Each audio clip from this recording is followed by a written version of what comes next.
Assalamualaikum warahmatullahi wabarakatuh. Salam dan bahagia. Perkenalkan, saya Erva Harfiani Fatma. Di sini saya sebagai moderator kelompok 4.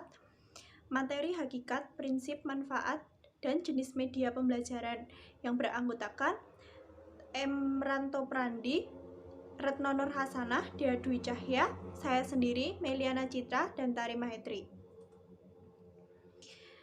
Slide 1 sampai slide 3 akan dibacakan oleh saya sendiri. Slide 4 sampai slide 7 akan dibacakan oleh Meliana Citra. Slide 8 sampai slide 11 akan dibacakan oleh Tari Mahetri. Slide 12 sampai slide 15 akan dibacakan oleh Dea Dwi Cahya. Slide 16 sampai slide 19 akan dibacakan oleh Retno. Slide 20 sampai slide 22 akan dibacakan oleh Emran. Yang pertama yaitu hakikat sumber belajar. Hakikat sumber belajar adalah segala sesuatu yang ada di sekitar lingkungan kegiatan belajar yang secara fungsional dapat digunakan untuk membantu optimalisasi hasil belajar siswa. Menurut Asosiasi Teknologi Komunikasi Pendidikan, sumber belajar adalah semua sumber baik data, orang, dan benda yang dapat digunakan untuk memberi fasilitas kemudahan bagi siswa. Sumber belajar meliputi pesan, orang, bahan, peralatan, dan teknik serta lingkungan. Pesan adalah ajaran atau informasi yang akan disampaikan oleh komponen belajar lain yang berupa ide, fakta, dan ajaran. Orang adalah manusia yang berperan sebagai pencari, penyimpan, pengolah, dan penyaji pesan. Contohnya adalah guru dan pustakawan, juga salah satunya adalah dosen. Bahan merupakan perangkat lunak atau software yang mengandung pesan-pesan belajar yang biasanya disajikan menggunakan peralatan. Contohnya seperti buku, skripsi, teks, dan sebagainya. Teknik yaitu prosedur atau langkah-langkah yang disiapkan menggunakan alat, bahan, lingkungan, dan orang untuk menyampaikan pesan.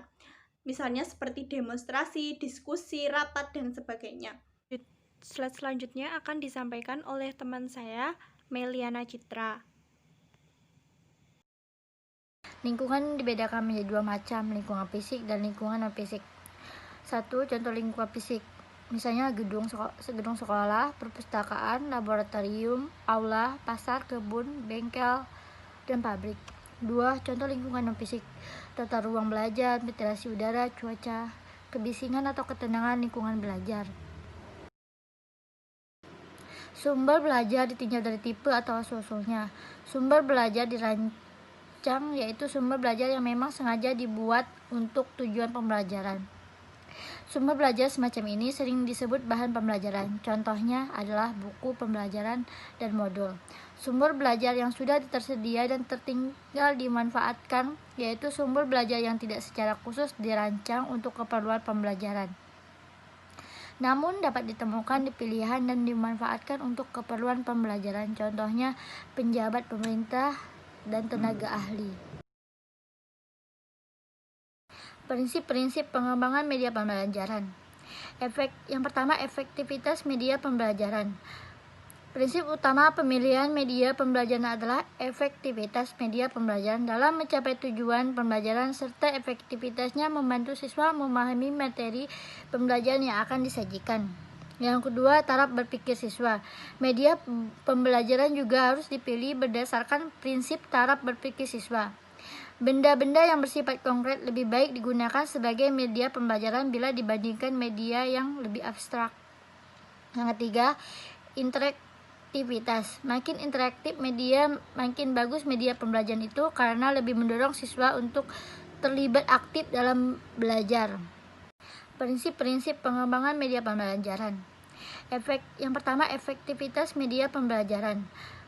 Prinsip utama pemilihan media pembelajaran adalah efektivitas media pembelajaran dalam mencapai tujuan pembelajaran serta efektivitasnya membantu siswa memahami materi pembelajaran yang akan disajikan. Yang kedua, taraf berpikir siswa. Media pembelajaran juga harus dipilih berdasarkan prinsip taraf berpikir siswa. Benda-benda yang bersifat konkret lebih baik digunakan sebagai media pembelajaran bila dibandingkan media yang lebih abstrak. Yang ketiga, interaktivitas. Makin interaktif media, makin bagus media pembelajaran itu karena lebih mendorong siswa untuk terlibat aktif dalam belajar. Slide selanjutnya akan dijelaskan oleh teman saya, Tari Mahetri. Selanjutnya yaitu kemampuan guru menggunakan media pembelajaran. Sebagus apapun media, misalnya media pembelajaran interaktif berbasis komputer, tentu tidak akan efektif bila guru sendiri memiliki keterbatasan dalam hal kemampuan menggunakannya. Lalu selanjutnya yaitu alokasi waktu. Isu ketersediaan waktu dalam pembelajaran memang sangat krusial. Guru selalu dikejar waktu untuk menyelesaikan tuntutan kurikulum. Oleh karena itu, penggunaan media pembelajaran yang notabene efektif untuk mencapai tujuan. Selanjutnya yaitu fleksibilitas atau kelenturan media pembelajaran. Prinsip pemilihan media pembelajaran berikutnya adalah fleksibilitas. Media pembelajaran yang dipilih oleh guru untuk kegiatan belajar mengajar di kelasnya seharusnya memiliki fleksibilitas yang tinggi. Selanjutnya yaitu keamanan penggunaan media pembelajaran. Media pembelajaran yang dipilih haruslah media pembelajaran yang aman bagi mereka, sehingga hal-hal yang tidak diinginkan saat kegiatan pembelajaran sedang berlangsung tidak terjadi. Yang terakhir yaitu kualitas teknis media pembelajaran. Media pembelajaran seringkali harus dirawat dengan baik. Perawatan media pembelajaran dapat mempengaruhi kualitas teknis media. Selanjutnya yaitu manfaat pengembangan media pembelajaran. Yang pertama, penyampaian materi pelajaran dapat diseragamkan. Setiap pembelajar mungkin mempunyai penafsiran yang berbeda-beda terhadap suatu konsep materi pelajaran tertentu. Dengan bantuan media, penafsiran yang beragam tersebut dapat dihindari sehingga dapat disampaikan kepada pembelajar secara seragam. Yang kedua yaitu proses pembelajaran menjadi lebih jelas dan menarik. Dengan berbagai potensi yang dimilikinya, media dapat menampilkan informasi melalui suara, gambar, gerakan, dan warna, baik secara alami maupun manipulasi. Yang ketiga yaitu proses pembelajaran menjadi lebih interaktif. Jika dipilih dan dirancang secara baik, media dapat membantu pembelajar dan pembelajar melakukan komunikasi dua arah secara aktif selama proses pembelajaran. Yang keempat yaitu efisiensi dalam waktu dan tenaga. Keluhan yang selama ini sering kita dengar dari pembelajar adalah selalu kekurangan waktu untuk mencapai target kurikulum. Sering terjadi pembelajar menghabiskan banyak waktu untuk menjelaskan suatu materi pelajaran. Yang kelima yaitu meningkatkan kualitas hasil belajar pembelajaran. Penggunaan media bukan hanya membuat proses pembelajaran lebih efisien, tetapi juga membantu pembelajar menyerap materi pelajaran lebih mendalam dan utuh. Tetapi jika hal itu diperkaya dengan kegiatan melihat, menyentuh, merasakan, atau mengalami sendiri melalui media, maka pemahaman pembelajar pasti akan lebih baik. Yang keenam yaitu media memungkinkan proses pembelajaran dapat dilakukan di mana saja dan kapan saja. Media pembelajaran dapat dirancang sedemikian rupa sehingga pembelajar dapat melakukan kegiatan pembelajaran secara lebih leluasa, kapanpun dan dimanapun, tanpa tergantung pada keberadaan seorang pembelajar. Baiklah, selanjutnya akan dijelaskan oleh Dea. Selanjutnya, media dapat menumbuhkan sikap positif siswa terhadap materi dan proses belajar. Dengan media, proses pembelajaran menjadi lebih menarik, sehingga mendorong siswa untuk mencintai ilmu pengetahuan dan gemar mencari sendiri sumber-sumber ilmu pengetahuan.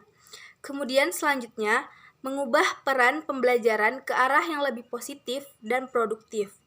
Dengan memanfaatkan media secara baik, seorang guru bukan lagi menjadi satu-satunya sumber belajar bagi siswa.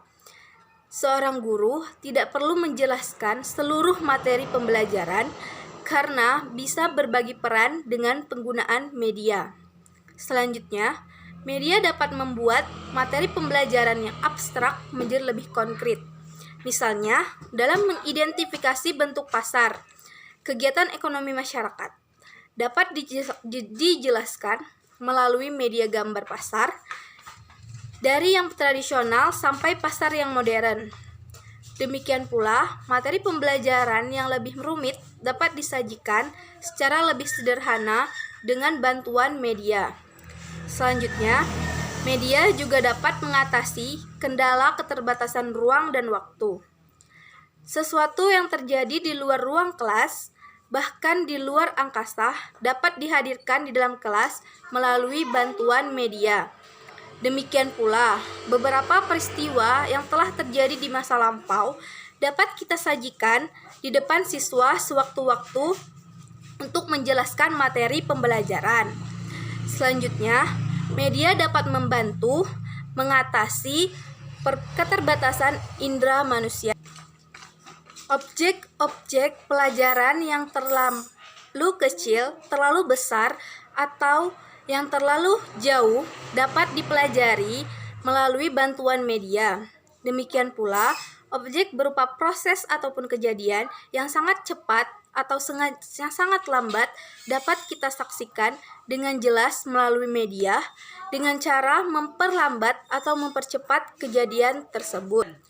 Kemudian selanjutnya, jenis-jenis media pembelajaran. Pada jenis-jenis media pembelajaran, menurut Ashar tahun 2012, pada dasarnya media dapat dikelompokkan menjadi 4. Yang pertama, media visual, kemudian yang kedua media audio, yang ketiga media audiovisual, dan yang keempat multimedia.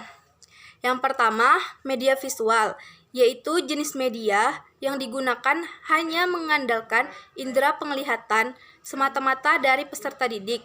Contohnya, gambar atau foto, peta, diagram, grafik, poster, peta, ataupun globe. Materi selanjutnya akan disampaikan oleh teman kami, Retno Nurhasanah. Baik, terima kasih. Selanjutnya, kelebihan media visual. Beberapa kelebihan media visual diantaranya adalah dapat dianalisis lebih mudah. Selain itu, media visual juga dapat mempermudah peserta didik dalam memahami materi dan juga membuat peserta didik untuk berpikir lebih kritis. Materi yang disajikan dengan menggunakan media visual akan lebih mudah diingat oleh peserta didik. Juga dapat mengatasi keterbatasan pengetahuan yang dimiliki oleh peserta didik. Dapat membangkitkan keinginan dan minat baru untuk belajar, meningkatkan daya tarik peserta didik terhadap materi yang disajikan dengan menggunakan media visual. Mudah untuk diaplikasikan, tahan lama sehingga peserta didik dapat membaca itu atau melihatnya berkali-kali. Lalu untuk kekurangan media visual itu adalah kurang praktis dalam penggunaannya, lalu hanya berupa gambar dan tulisan saja sehingga media ini tidak dapat diterapkan untuk peserta didik yang berkebutuhan khusus. Salah satunya adalah tunanetra. Media ini tidak dilengkapi dengan suara jadi kurang menarik. Lalu biaya produksi cukup mahal karena sebelum menggunakan media ini harus menyetak atau membuat dan mengirimkannya sebelum dapat dinikmati oleh masyarakat. Yang selanjutnya adalah media audio. Media audio adalah jenis media yang digunakan dalam proses pembelajaran dengan hanya melibatkan indera pendengaran peserta didik. Contohnya, laboratorium bahasa, radio, dan alat perekam pita magnetik. Untuk kelebihan dan kekurangan media audio, untuk kelebihannya, biaya yang harus dikeluarkan hanya sedikit, dalam artian harganya murah. Lalu, media mudah dibawa dan dipindahkan sehingga mudah dalam penggunaannya. Lalu, materi dapat diputar kembali, dapat merangsang keaktifan pendengaran peserta didik, dan juga dapat mengembangkan daya imajinasi seperti menulis, menggambar, dan sebagainya.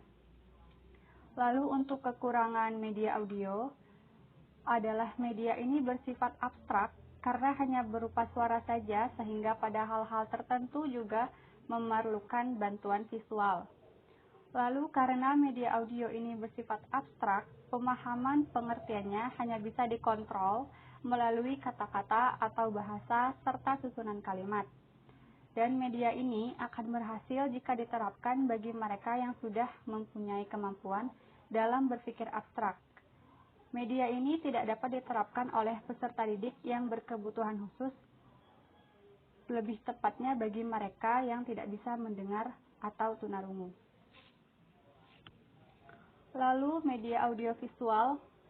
Media audiovisual adalah jenis media yang digunakan dalam kegiatan pembelajaran dengan melibatkan pendengaran dan penglihatan sekaligus dalam suatu proses atau kegiatan. Contohnya, televisi, video kaset, dan film bersuara. Selanjutnya ada media audiovisual media, dibagi menjadi dua. Yang pertama adalah audiovisual murni, yaitu baik unsur suara maupun unsur gambar berasal dari satu sumber, seperti televisi, video kaset, dan film bersuara. Lalu yang kedua adalah audiovisual tidak murni, yaitu unsur suara dan unsur gambarnya berasal dari sumber yang berbeda seperti film bingkai suara. Baiklah, selanjutnya materi akan disampaikan oleh Saudara Emran. Kelebihan dan kekurangan media audiovisual. Kelebihan: 1. Pemakaian tidak terkait waktu. 2. Sangat praktis dan menarik. 3. Harganya relatif tidak mahal karena bisa digunakan berkali-kali. 4. Menghemat waktu dan video atau film dapat diputar kembali. Kekurangan: 1. Jika memutar film terlalu cepat, siswa tidak dapat mengikuti. 2. Untuk media film bingkai suara harus memerlukan ruangan yang gelap. 3. Untuk media televisi tidak bisa dibawa kemana-mana karena cenderung di tempat tertentu. 4. Membutuhkan keahlian dan keterampilan khusus dalam menyajikan atau membuat media belajar audiovisual karena media ini berupa suara dan gambar-gambar, baik gambar bergerak maupun diam. Oleh karena itu, pembuatan media ini cenderung lebih rumit dibandingkan dengan menggunakan media visual atau media audio. Multimedia. Multimedia yaitu media yang melibatkan beberapa jenis media dan peralatan secara terintegrasi dalam suatu proses atau kegiatan belajar. Pembelajaran multimedia melibatkan indera penglihatan dan pendengaran melalui media teks, visual diam, visual gerak, dan audio serta media interaktif berbasis komputer dan teknologi komunikasi dan informasi. Keuntungan dan kekurangan media multimedia. Keuntungan yang pertama, meningkatkan aliran dan gagasan informasi. Yang kedua, meningkatkan kualitas penyampaian informasi. Yang ketiga, menarik perhatian peserta didik sekolah dasar. Sedangkan kekurangan, yang pertama, desain yang buruk akan menyebabkan kebingungan dan kebosanan karena tidak tersampaikan dengan baik. Yang kedua, kendala bagi anak yang memiliki cacat fisik. Yang ketiga, tuntutan media yang tidak memadai. Presentasi dari kelompok kami, kurang lebihnya mohon maaf. Sesi pertanyaan akan kami buka via grup WhatsApp, satu sesi 5 penanya. Sekian dari kelompok kami. Wassalamualaikum warahmatullahi wabarakatuh. Salam.